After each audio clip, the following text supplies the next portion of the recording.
Dear student, मैं विनोद कुमार आज आपको केमिस्ट्री के 3 वीडियो यानी पार्ट 3 वीडियो लेके आया हूँ। इससे पहले मैं 2 वीडियो आपको दे चुका हूँ जिसमें आपको अम्ल क्षार क्या है उसकी परिभाषा उसके बारे में और साथ ही उनसे संबंधित कुछ आंकिक प्रश्न भी हल करवाए मैंने।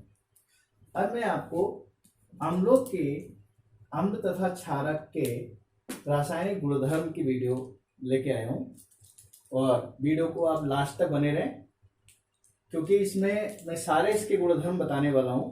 और वीडियो अच्छी लगे तो चैनल सब्सक्राइब करें और लाइक करें और दोस्तों तक पहुंचाएं भी। तो देखिए इसमें पहला हेडिंग है अम्लों की धातुओं के साथ क्रिया।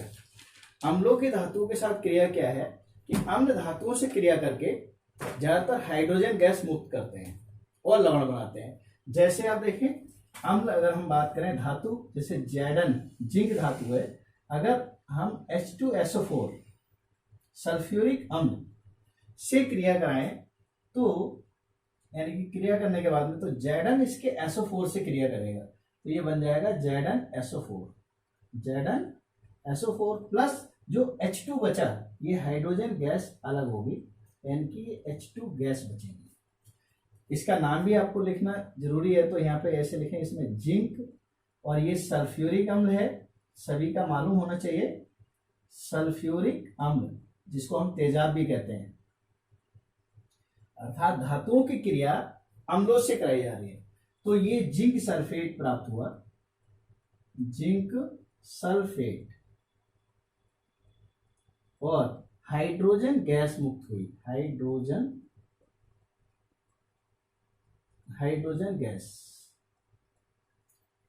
देखिए एक है। इसी प्रकार से अगर हम मैग्नीशियम धातु ले लें Mg, मैग्नीशियम का फार्मूला होता है, इससे मैग्नीशियम की अगर हम HCl से क्रिया करा दें, ये भी अम्ल है, तो आपको पता है कि MgCl से क्रिया करके क्या बनेगा, MgCl2 बनेगा। ये आप कक्षा 9 में बैलेंस के अकॉर्डिंग देख चुके हैं क्योंकि Mg की वैलेंसी +2 होती है और इसकी 1 होती है तो MgCl2 बनता है प्लस हाइड्रोजन N की गैस निकलेगी।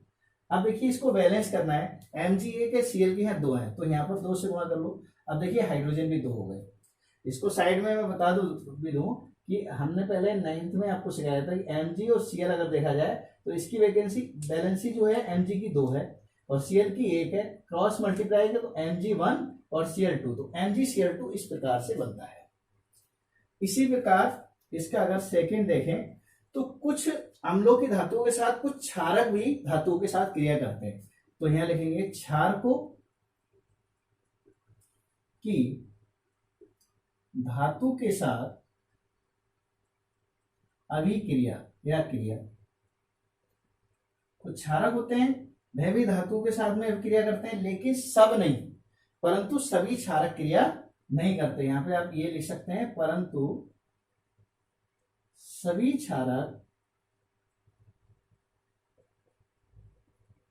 धातुओं से क्रिया नहीं करते, धातुओं से क्रिया नहीं करते, ये आप लिख सकते हैं, नहीं करते। अब कुछ इसमें जैसे मैं आपको देखूं कि जैडन जिंक ही ले लें तो इसमें ये हो गए सल्फ्यूरिक अम्ल, ये हाइड्रोक्लोरिक अम्ल, लेकिन इसमें क्षार मैंने इससे पहले वीडियो में बता चुका हूं कि NaOH क्या है, क्षार है। यानी कि जैडन की क्रिया अगर NaOH से कराएं तो क्या प्राप्त होगा, तो आप देखें यहां पर तो इसमें Na2Zn प्राप्त होगा प्लस हाइड्रोजन गैस मुक्त होगी जिस तरह से और भी हो रही थी। तो जिनकी जब NaOH से क्रिया करेंगे, अब यहाँ देखिए यहाँ पर 2 हो गए Na के तो यहाँ 2 से गुणा कर लो और हाइड्रोजन के 2 हो गए, O के भी 2 हो गए तो ये आपको पूरा इसका N हो गया। ये अगर आप इसके नाम देखें तो ये जिंक है, अभी इससे पहले होता है जिंक, और ये क्या है, धातु है, जिंक को धातु, और ये क्या है, सोडियम हाइड्रोक्साइड, इसे क्षार कहते हैं, सोडियम हाइड्रोक्साइड,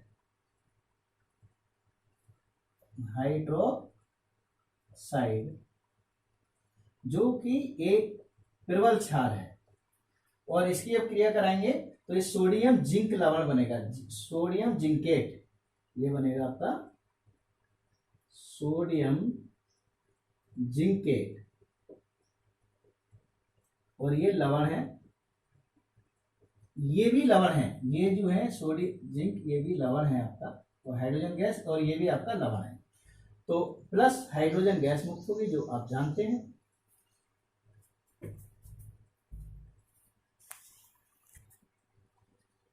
हाँ, तो देखिए अगला इसका थर्ड पॉइंट है, धातु कार्बोनेट तथा धातु हाइड्रोजन कार्बोनेट अम्लों के साथ अभिक्रिया।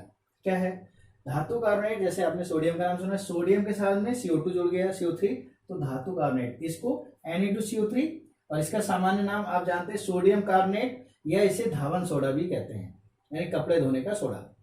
और HCl हाइड्रोजन कार्बोनेट हुआ, हाइड्रोजन क्लोराइड यानी कि हाइड्रोजन कार्बोनेट जो है, इसके साथ में धातु कार्बोनेट या हाइड्रोजन कार्बोनेट, कोई भी इनको हम बोल सकते हैं। जब HCl अम्लों के साथ, ये जो है अम्ल है, हाइड्रोक्लोरिक क्या है अम्ल, अम्ल के साथ जब क्रिया करेंगे तो क्या होगा, तो Na और इसके Cl से जो क्रिया करेगा, देखिए शुरू में इसके N और इसका Cl, तो क्या बनेगा NaCl बनेगा, NaCl, और यहाँ पर 2 लग जाएगा तो यहाँ 2NaCl होगा, क्या होगा 2NaCl, और साथ ही यहाँ पर H2O जल निकल जाएगा, और CO2 जो गैस बची वो यहाँ पर आपकी CO2 गैस बचेगी। अब देखिए यहाँ पर NaCl से क्रिया करेगा, अगर हम यहाँ बैलेंस ना भी करें तो आप छोड़ दीजिए, यहाँ पर भाई ये इस तरह से है, मान लो आप दोबारा देख लीजिए, Na की Cl, क्योंकि इसका प्लस माइनस से क्रिया करेगा, तो NaCl बना,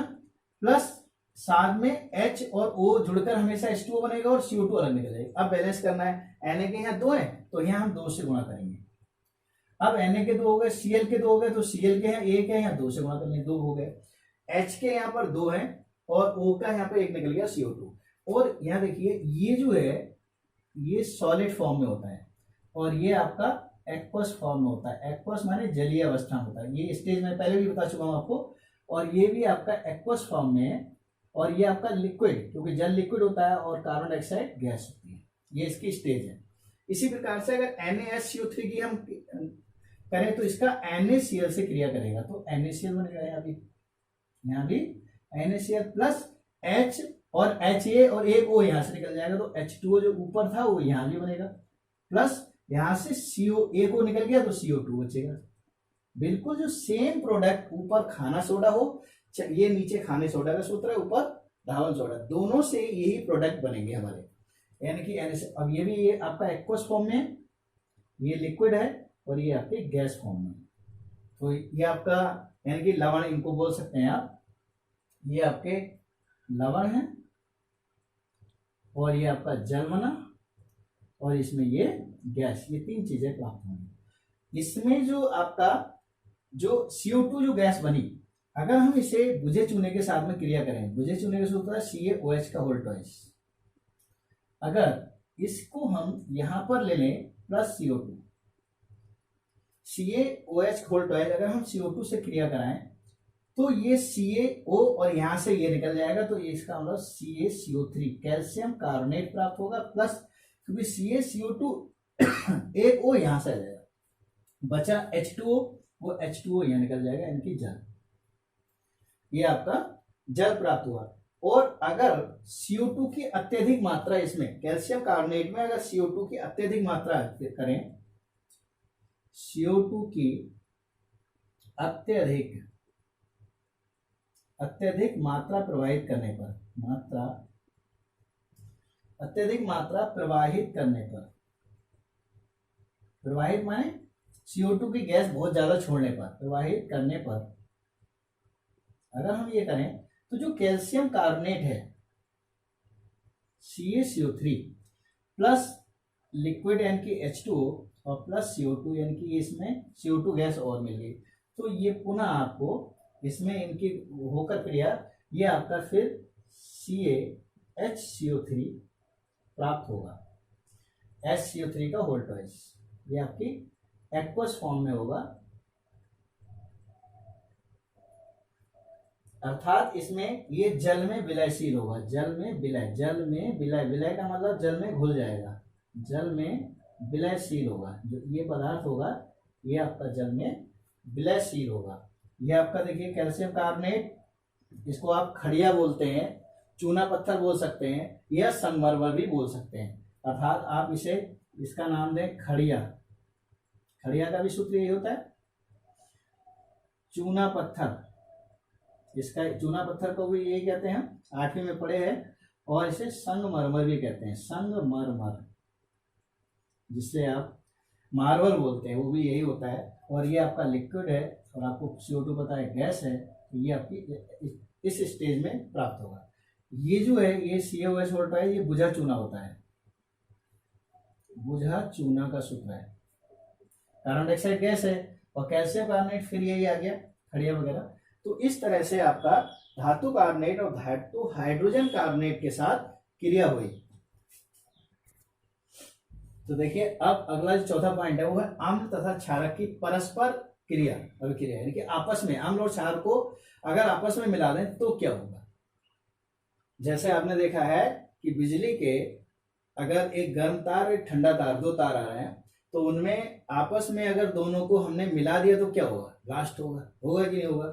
ठीक इस प्रकार से इनमें अम्ल और क्षार की, या कभी क्या है क्षार में क्षार या फेस में फेस मिल गया तो कुछ नहीं होता, फेस में फेस मिल गया तो कुछ नहीं होता, और न्यूट्रल में न्यूट्रल मिल गया तो कुछ नहीं होता। इसी प्रकार से अम्ल की अगर क्रिया होगी तो कुछ नहीं होगा, और क्षार में क्षार की क्रिया कुछ नहीं होगा, लेकिन अम्ल और क्षार मिलने पर क्रिया जरूर होगी। ठीक है, तो Na, जैसे मैंने एक क्षार लिया है NaOH, सोडियम हाइड्रोक्साइड, और अम्ल लिया है मैंने HCl, हाइड्रोक्लोरिक अम्ल, दोनों आपस में देखिए Na इसका किससे क्रिया करेगा, Cl से, क्योंकि ये प्लस है ये माइनस है, तो यहां पर बनेगा NaCl, और यहां से OH बचा, यहाँ H बचा, तो इसे आप HOH लिख सकते हैं, या HOH को आप जानते हैं कि इसे हम H2O भी लिख सकते हैं, यानी कि जल को ही हम HOH लिखते हैं। तो अर्थात जब क्षार की अम्ल से क्रिया कराई जाती है तो ये आपका सोडियम क्लोराइड प्राप्त हुआ, सोडियम क्लोराइड, इसका नाम होगा सोडियम क्लोराइड, जिसको आप साधारण नमक कहते हैं। साधारण नमक का सूत्र NaCl होता है, और H2O ये जल है आपका।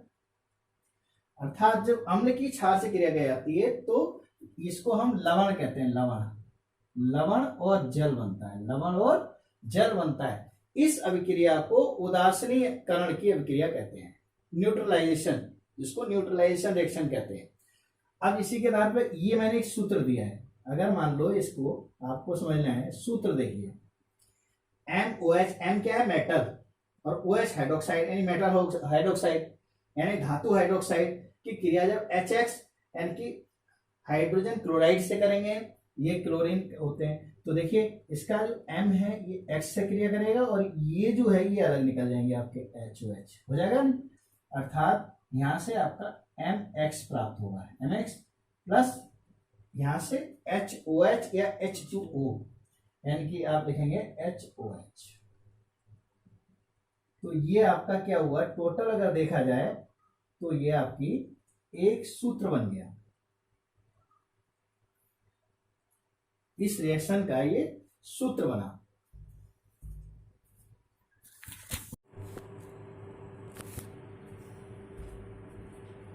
हाँ देखिए, तो अगला जो टॉपिक है प्रकरण वैद्युत अपघटन, इलेक्ट्रोलाइट्स क्या होते हैं, इस पे क्रियाकलाप भी होता है कि आप अगर कोई वैद्युत अपघटन लें और उसमें इलेक्ट्रिक करंट प्रवाहित करें तो उसमें इलेक्ट्रिक करंट प्रवाहित हो जाती है, उसे वैद्युत अपघटन कहते हैं। अर्थात वे पदार्थ जिनके जलीय विलयन में, वे पदार्थ यानी वे, ये मैंने डिफाइन लिखने के लिए थ्योरेटिकल है चूंकि, इसलिए वे पदार्थ जिनके जलीय विलयन में विद्युत प्रवाहित की जा सकती है, माने जिनमें विद्युत प्रवाहित हो सकती है, वैद्युत अपघटक कहलाते हैं।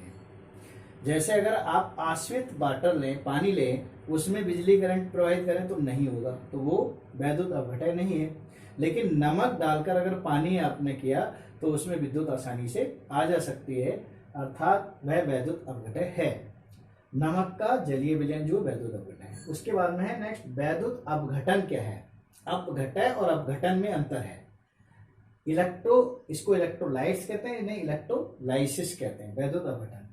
तो इसमें क्या है, वो वैद्युत अपघटय जिनमें विद्युत प्रवाहित की जाए तो अपने अपघटन हो जाए, माने अपने अलग अलग तत्वों में टूट जाए, उन्हें हम वैद्युत अपघटन कहते हैं। अर्थात किसी वैद्युत अपघटय यानी ऊपर वाली चीज को ले लेंगे हम यहाँ के जलीय विलयन में विद्युत प्रवाहित करने पर उसका अपघटन हो जाना, माने अपने खंडों में टूट जाना। जैसे ये है, ये प्लास्टिक आदि का बना हुआ, ये अपने खंडों में टूट गया, अपघटन हो जाना विद्युत अपघटन कहलाता है।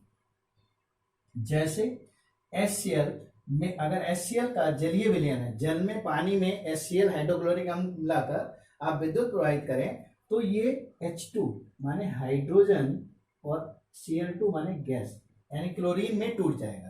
अर्थात ये एक्वस है, ये हाइड्रोजन गैस में और क्लोरीन गैस में टूट जाएगा। अब बैलेंस करने के लिए यहाँ पर 2 लगा दो तो 2HCl, ये आपका विद्युत अपघटन का उदाहरण है।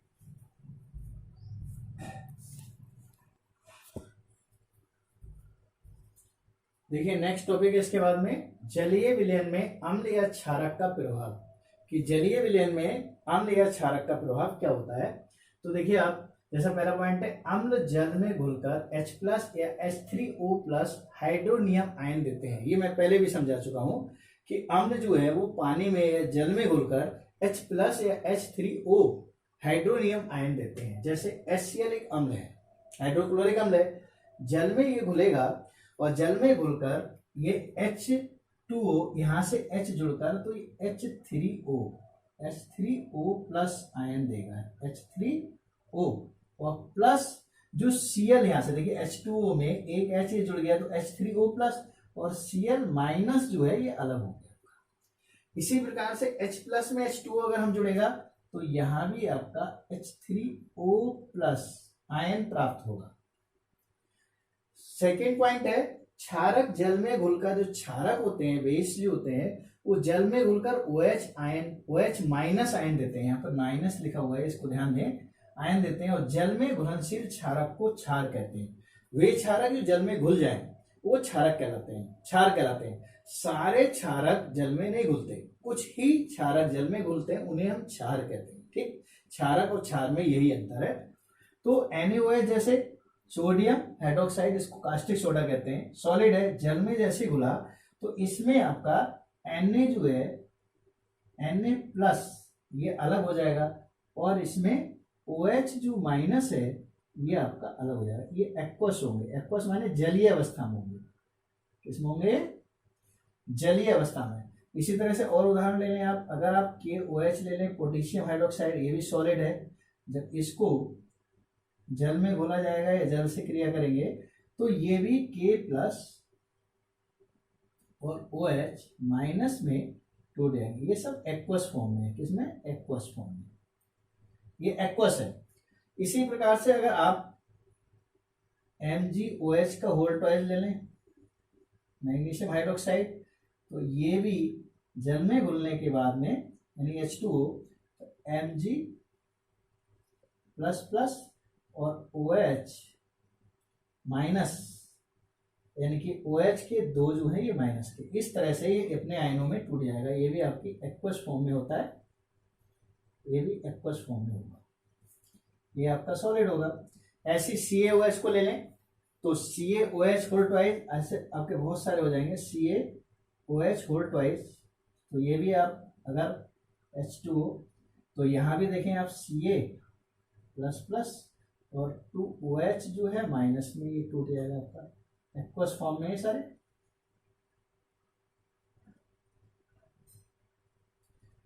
ये इस तरह से ये आपकी क्रियाएं होती हैं। अच्छा, इसमें एक नोट करने की वाली बात है, तो नोट कर लें आप इसमें कि ये कर लें कि सभी क्षारक जल में घुलनशील नहीं होते, यानी कि सभी क्षारक जल में घुलनशील नहीं होते हैं, घुलनशील नहीं होते हैं, नहीं होते हैं। केवल कुछ ही क्षार जल में घुलते हैं, उन्हें हम क्षारक, केवल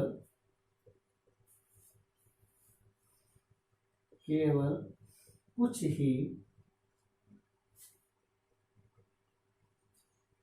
ही क्षारक जल में घुलते हैं, जिन्हें क्षार कहते हैं। तो इसे आप नोट कर लें